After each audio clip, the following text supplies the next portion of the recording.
How's it going, peers? My name is Hector Flores, and today we'll be talking about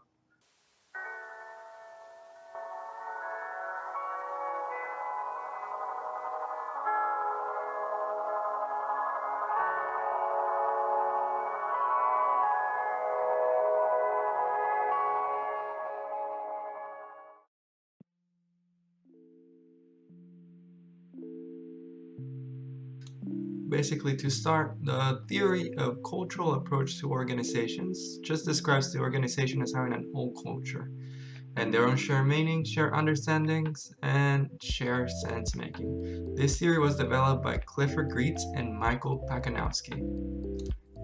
Greets was actually the first one to develop the theory in 1973. He was an American anthropologist who was an avid supporter of symbolic anthropology. He was born in San Francisco, California on August 1926.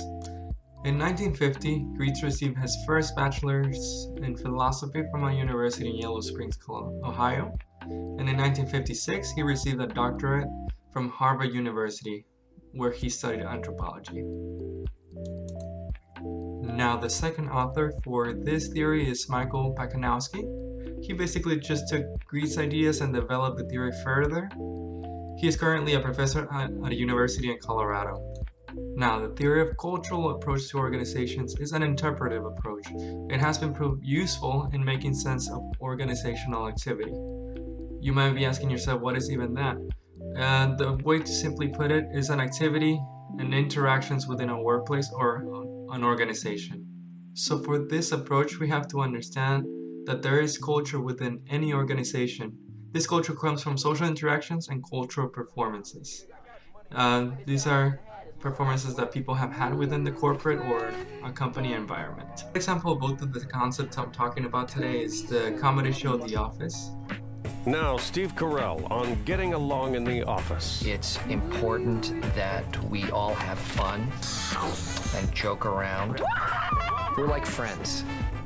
And I am Chandler, and Joey, and Pam is Rachel, and Dwight is Kramer, and Phyllis is Norm. The Office, every Tuesday after My Name is Earl on NBC.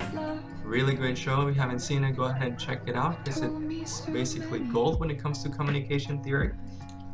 So the reason I'm using this show is because it basically exemplifies the cultural approach to organizations, because the more you watch this show, the more you understand the organization and the shared meanings or insiders that the people at this workplace have, and the things that they have in common as well.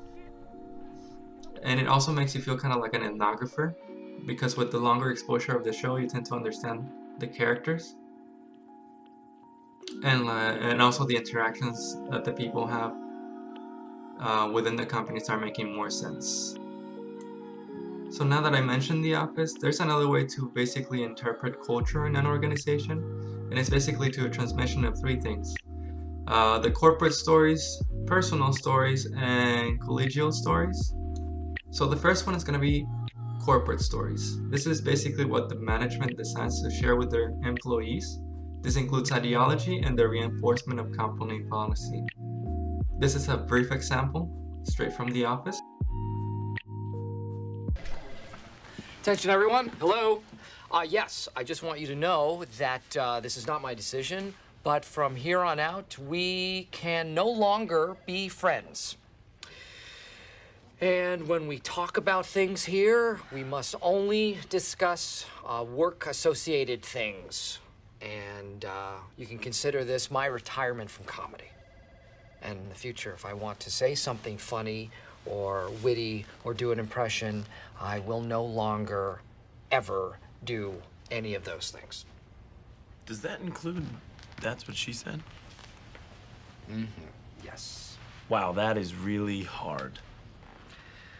You really think you can go all day long?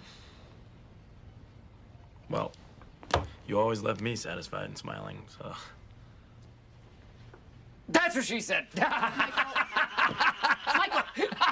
Michael, please. There he is. Please. Mwah! There he is. Now the second one is going to be personal stories. These stories are told to help define who individuals are within an organization. These kind of stories usually puts them in a favorable light. Now here's my second example. People say I am the best boss. They go, God, we've never worked in a place like this before. You're obnoxious and rude. And you get the best out of us. Mike, get off of the lift, please. Come on now. The most sacred thing I do is care. We'll get somebody to clean that up. I think that pretty much sums it up. We're the ones that gotta clean that up. I found it at Spencer Gifts. And lastly, we have collegial stories. These are stories that are good or bad and are told about others in the organization or how things really work.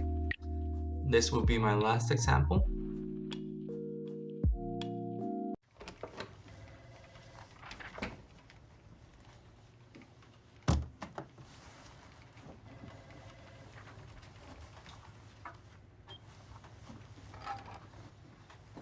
It's kind of blurry. That's better.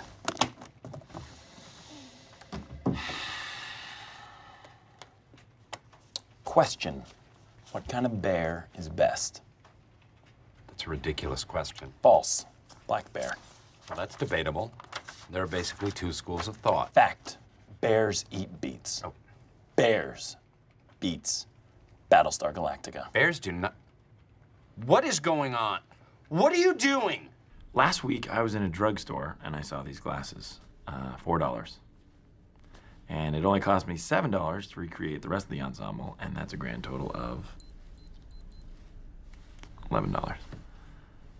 You know what? Imitation is the most sincere form of flattery, so I thank you. Identity theft is not a joke, Jim.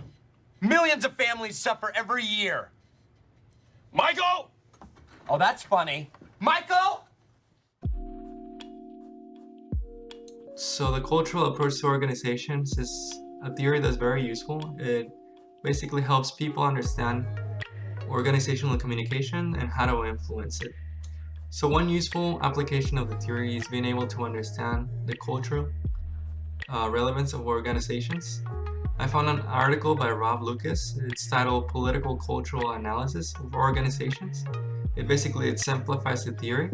In the article, the author describes the organizational structure and is the result of ongoing conscious negotiations between different groups within the organization. He describes the groups and subgroups within the article.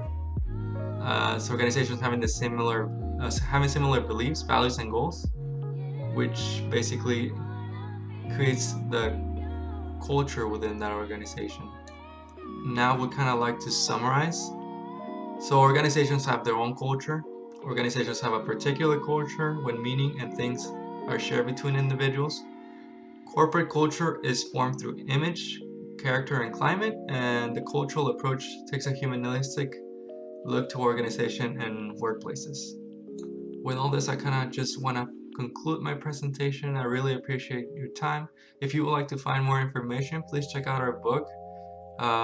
My theory is going to be in chapter 19.